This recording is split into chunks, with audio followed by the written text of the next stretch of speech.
olha só que notícia quente e que mexe com os bastidores do poder em Brasília.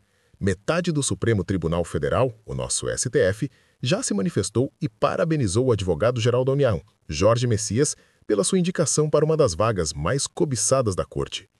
Isso mesmo, 5 dos 10 ministros atuais já deram seu aval antes mesmo da sabatina no Senado. Mas calma, porque essa história está longe de ter um final feliz garantido e os próximos capítulos prometem ser cheios de reviravoltas. Vem com a gente da Closer Brasil para entender todos os detalhes desse xadrez político que está sendo jogado no coração da nossa justiça. A vaga em questão, como você deve se lembrar, foi deixada pelo ministro Luiz Roberto Barroso. E o nome escolhido pelo presidente Lula para preencher esse espaço foi justamente o de Jorge Messias, um aliado de longa data que atualmente ocupa o cargo de advogado-geral da União. A oficialização da indicação aconteceu na quinta-feira, dia 20, e desde então os holofotes se voltaram para ele. Afinal, ser ministro do STF não é para qualquer um, e o processo de aprovação é rigoroso para dizer o mínimo. A grande surpresa, ou talvez nem tanto para quem acompanha os meandros da política, foi a rapidez com que parte do STF se manifestou. 5 ministros, ou seja, exatamente a metade da corte, já vieram a público para elogiar e parabenizar o Messias. Essa movimentação é um sinal claro do peso institucional que essa indicação já carrega, mesmo antes de passar pelo crivo do Senado. Mas e o Senado? O Senado. Lá o clima é bem diferente e a temperatura promete subir. Senadores da oposição já bateram o pé e anunciaram que votarão contra a indicação. E não é só isso. Nos corredores, comenta-se que até mesmo aliados do presidente da casa, Davi Alcolumbre, estão insatisfeitos. Alcolumbre, aliás, tinha seu próprio candidato para a vaga, o colega Rodrigo Pacheco, presidente do Senado. Imagina a frustração de ver o seu nome preterido e ter que lidar com a indicação de outro. Essa é uma dinâmica que pode gerar atritos e dificultar bastante a aprovação de Messias. Vamos aos ministros que já se manifestaram.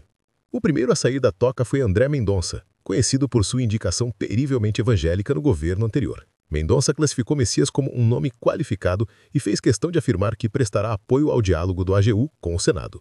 Ele foi categórico. Parabeniza o ministro Messias pela indicação ao Supremo, trata-se de nome qualificado da AGU e que preenche os requisitos constitucionais. Uma declaração de peso, não acha? Em seguida, vieram os ministros indicados pelo próprio presidente Lula. Dias Toffoli, por exemplo, fez questão de ressaltar que Messias reúne vivências e conhecimentos necessários para o cargo. Toffoli lembrou a vasta experiência de Messias, tanto no executivo quanto no parlamento, o que, segundo ele, o credencia para a função. O Senado saberá analisar seus múltiplos atributos, disse Toffoli, completando.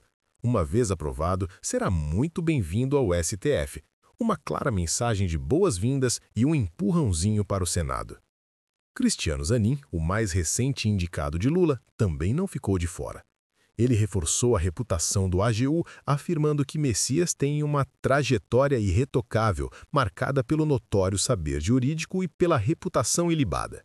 Palavras fortes que buscam blindar o indicado de possíveis questionamentos sobre sua idoneidade e conhecimento jurídico.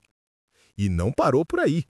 Luiz Fux, indicado pela ex-presidente Dilma Rousseff, também se juntou ao coro de elogios. Fux classificou Messias como um excepcional profissional e afirmou que sua chegada à corte será uma notável aquisição. Percebe como há um esforço para construir uma imagem positiva e de consenso em torno do nome de Messias? Por fim, mas não menos importante, Gilmar Mendes, uma das figuras mais influentes do STF, destacou a atuação institucional de Messias durante sua trajetória na Advocacia Geral da União.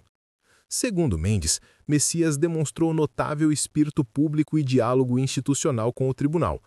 E esse ponto é crucial, pois o diálogo entre o executivo e o judiciário é fundamental para a estabilidade democrática, e a capacidade de Messias de transitar bem entre esses poderes é vista como um trunfo. Mas e os outros? Bem, até o momento, alguns nomes de peso do STF permanecem em silêncio. Alexandre de Moraes, Carmen Lúcia, Edson Fachin, Flávio Dino e Nunes Marques não fizeram nenhum comentário público sobre a indicação. Esse silêncio pode significar várias coisas. Cautela, espera pelo momento certo para se manifestar, ou simplesmente que não há uma posição consolidada ainda. É um detalhe importante, pois a unanimidade nesse caso está longe de ser alcançada.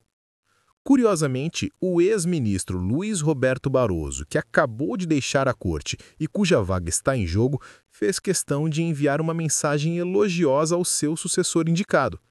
Barroso afirmou que Jorge Messias é uma ótima pessoa, foi um admirável AGU e honrará o Supremo Tribunal Federal.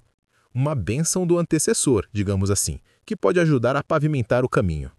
A sabatina no Senado ainda não tem data marcada, mas a expectativa, como já mencionamos, é de um processo politicamente acirrado. Será um verdadeiro teste para a articulação política do governo Lula, que precisará usar todas as suas fichas para garantir a aprovação de Messias. A oposição, sedenta por uma vitória, vai explorar cada detalhe da trajetória do indicado.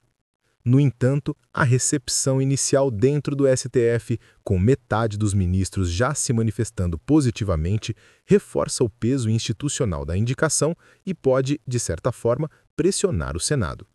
É como se a própria Corte estivesse dizendo: este é um bom nome e esperamos que o Senado o reconheça. Essa validação interna é um trunfo e tanto para Messias e para o governo. Essa indicação não é apenas sobre preencher uma vaga, é sobre o equilíbrio de forças dentro do STF, sobre a influência do governo na Corte e sobre o futuro das decisões que impactarão a vida de milhões de brasileiros. Cada ministro tem um papel fundamental na interpretação da nossa Constituição e na garantia dos nossos direitos. A entrada de um novo membro pode mudar a dinâmica das votações e a linha de pensamento do tribunal em temas cruciais. Então, o que podemos esperar? Uma sabatina intensa, com perguntas difíceis e debates acalorados.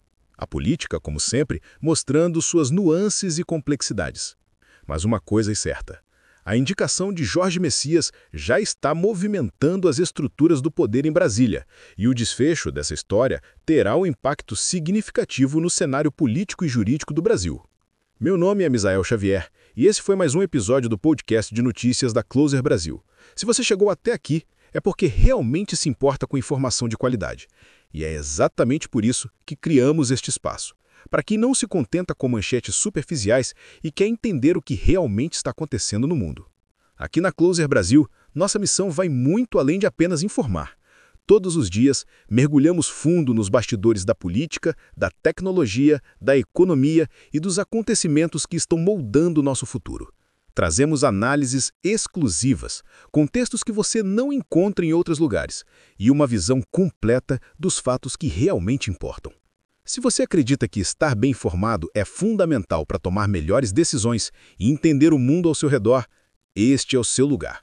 Com apenas 2 cliques, você pode se inscrever no canal e ativar o sininho das notificações. Assim, você nunca mais perde nossas análises profundas e fica sempre um passo à frente. Não deixe que as informações mais importantes passem despercebidas. Clique agora no botão de inscrever-se, ative as notificações e venha fazer parte da nossa comunidade de pessoas que, assim como você, querem decifrar o impacto real das notícias no futuro que estamos construindo juntos. Nos vemos no próximo episódio.